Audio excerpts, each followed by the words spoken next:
GST গুচ্ছ ভর্তি পরীক্ষা 2024-25-এ জামালপুর বিজ্ঞান ও প্রযুক্তি বিশ্ববিদ্যালয়ের পরিবারের পক্ষ থেকে আপনাদের সবাইকে ধন্যবাদ জ্ঞাপন করছি এবং স্বাগত জানাচ্ছি।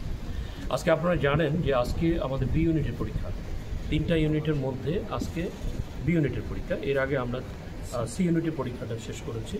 তো আজকে বি ইউনিটের পরীক্ষার মধ্যে আজকে আমাদের 1461 জন শিক্ষার্থী এখানে পরীক্ষা দিচ্ছেন ওনারা, এবং তার মধ্যে আমরা কিছুক্ষণ আগে ডাটা পেলাম যে আমাদের 65 তাহলে 65 জন শিক্ষার্থী আজকে অনুপস্থিত আছে।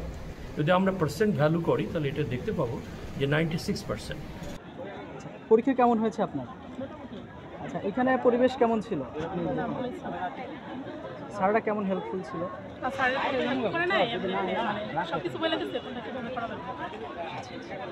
এমনি আদার্স এনভায়রনমেন্ট ভলেন্টিয়ার আপনাদেরকে কোনো সহযোগিতা করেছে কিনা?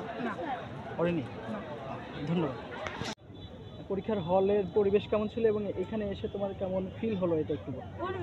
পরীক্ষার হলে পরিবেশ অনেক ভালো ছিল, শিক্ষকগুলো অনেক হেল্প করছে, সব কিছু বুঝিয়ে দিয়েছে, কোনটা কীভাবে করতে হবে ফার্স্ট থেকে অনেক বুঝিয়ে দিয়েছে, তোমরা ধীরে সব কিছু কমপ্লিট করবে, অনেক সহায়তা করছে। তোমার স্বপ্ন কি? পূর্ণাঙ্গ একটা ভার্সিটিতে ট্রান্সফার অনেক স্বপ্ন ছিল, বাট হলো না। এখানে গুচ্ছতে হলে সমস্যা নাই, আলহামদুলিল্লাহ একটা হলেই হয়। সব মিলে কতটি দাগিয়েছিলেন বা কেমন? এগুলো থাকবে। আমরা গরিব তো গাছপালা দিয়ে আপনাদেরকে দোয়া করবেন, ভবিষ্যতে আমরা একটা ভালো অবস্থা নিতে পারবো।